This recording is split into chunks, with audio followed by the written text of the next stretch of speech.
ஊடகத்துறையில் சாதிக்க விரும்பும் மாணவர்களுக்கு சூப்பர் அறிவிப்பு. சென்னை கோட்டூர்புரத்தில் அரசின் சென்னை இதழியல் கல்வி நிறுவனம் இன்று ஆகஸ்ட் 25 தொடங்கப்பட்டுள்ளது. நடப்பு ஆண்டு முதலே அச்சு, டிவி, ரேடியோ, டிஜிட்டல் உள்ளிட்ட ஊடக படிப்புகள் ஓராண்டுக்கு வழங்கப்படுகின்றன.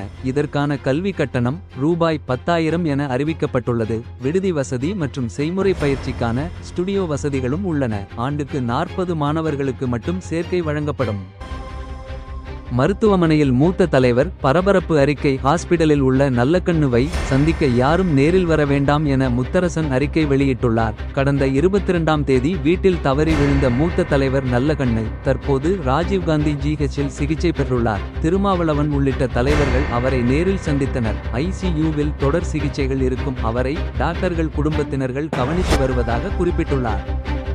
தனிமையில் இருந்தபோது நடந்த தகராறு காதலன் வெளிச்செயல். கேரளா இடுக்கி அடிமாலி பகுதியை சேர்ந்தவர்கள் சிவலோஸ் மற்றும் மீனாட்சி வயது 20. இருவரும் காதலித்து வந்த நிலையில் சிவலோஸின் குடும்பத்தினர் வெளியூர் சென்றுள்ளனர். சிவலோஸின் வீட்டிற்கு அவரது நண்பர் வந்து பார்த்தபோது சிவலோஸ் தூக்கிட்டு தற்கொலை செய்துள்ளது தெரியவந்துள்ளது. மேலும் மற்றொரு அறையில் மீனாட்சி பிணமாக கிடந்துள்ளார். விசாரணையில் இருவருக்கும் தகராறு ஏற்பட்டதில் மீனாட்சியை துணியால் நெரித்து கொலை செய்தது தெரியப்பட்டுள்ளது.